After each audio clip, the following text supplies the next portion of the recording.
City Summit. We're joined now, I'm pleased to say, by the chairman of the Conservative Party, Jake Berry MP. Morning to you, Jake. Good to see you. First of all, I just wanted to start with the speech by Liz Truss yesterday. She talked about an anti-growth coalition, and she reeled off a list of names that she considered to be in the anti-growth coalition. She said, starting with environmentalists, are they all anti-growth? Is it not possible to be green and support growth? Well, I think the point the Prime Minister is making is that in this country we've got a real choice. We in the Conservative Party are doing something which I believe is the right thing to do, which is going to increase growth in this country. We're not doing that because we just believe growth in and of itself is a good thing. It's not some academic exercise.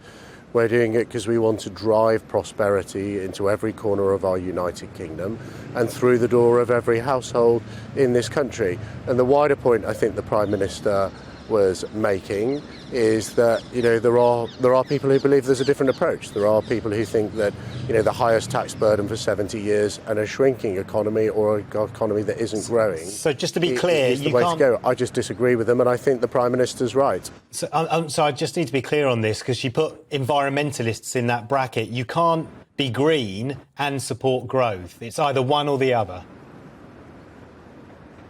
Well, that isn't, I believe, what the Prime Minister was saying. But I think people up and down this country who want to see things like HS2 built, who want to have improved road networks and transportation, will, on many occasions and over many decades, in fact, it's not a new thing, will have been frustrated by people who, even after the planning process has gone ahead, even after, in many cases, we've had a public inquiry, then go and disrupt the work on that site. And we've seen it with major infrastructure projects now for decades. And I think the point the Prime Minister is making is once development, once infrastructure projects have been through the full process, then in fact they shouldn't be stopped. And the other point, of course, people who are trying to get to work sometimes in central London but across our country, who find themselves with people super glued to roads when all they're actually trying to do is get their kids to school and go into work, find it extremely disruptive.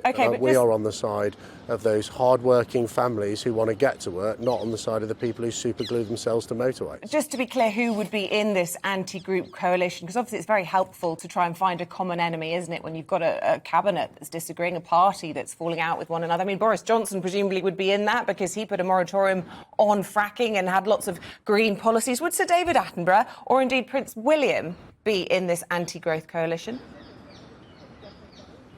Well, I think the point the Prime Minister was making, and it is worth repeating, is that most people, in fact, most families in this country get up in the morning, get their kids dressed if they've got kids, or get out the house if they don't, and go to work to try and improve the lives of their family. And when they are confronted, as they have on many occasions in recent months, by protesters who are disrupting infrastructure, stopping trains running, stopping people driving down the road to take their kids to school, I think those people would accept that those individuals are part of an anti-growth coalition which are trying to stop people just going about their normal lives and getting on for themselves and their family. I think the Prime Minister was unapologetic about being on the side of hard-working families up and down our country. I don't want to get into a sort of, is this person anti-growth, is that person anti-growth? I think the truth is that when you see it, you know it. OK, well, fair enough. Do you think her speech yesterday and indeed the creation of this group, this common enemy, has done enough then to unite the party and to stop breaks in discipline within the party? Well, I think the Prime Minister's speech yesterday, in my opinion, I've heard lots of leaders' speeches in my time. Not it's the first time I've ever heard it as party chairman, but in my time in the Conservative Party, I thought it was an excellent speech. And I think what she did was advocate beyond a sort of mantra of we are going for growth. I think she spoke to every single household in this country to say, this is why we're going for growth, and this is what it means for you. And of course, let's not forget that already The government has proved why it is working hard for households. Just this month, the average family energy bill was predicted to go up to around £6,000.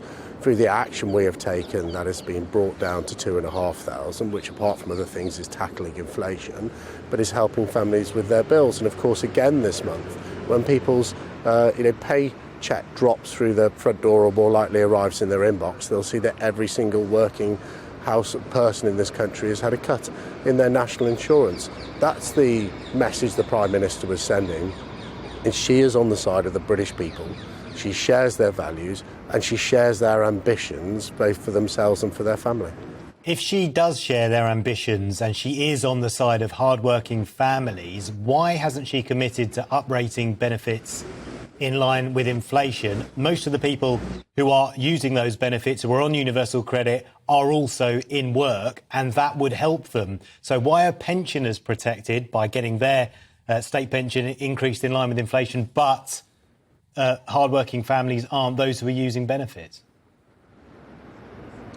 Well, dealing very directly with pensioners, you, I'm sure, are aware that both in terms of disability benefits and, in fact, pensions, it's a statutory requirement that those are increased in line with inflation. But those inflation figures for all benefits are the autumn inflation figures. I believe that the government should work in facts rather than sort of crystal ball gazing.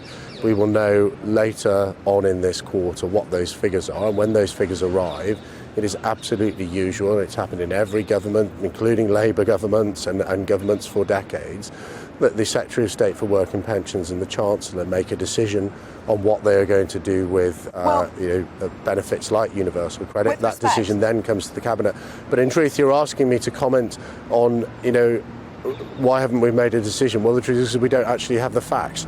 We don't know what the inflation figure is, so we can't make a decision until that information is received. It hasn't stopped your Cabinet colleagues, Penny Mordaunt and Robert Buckland, saying that they think that benefits should go up in line with inflation, as Boris Johnson did indeed say. I wonder what your own view is. My own view is it is probably the greatest privilege of my life, serving in the Cabinet of this country, and my own personal view is that those Cabinet discussions, which will take place once those figures are known, once we can make a decision based on fact, should take place around the Cabinet table. A decision should be made collectively, and whatever people's own views, the arena for discussion is the Cabinet room, and that's where those discussions should stay.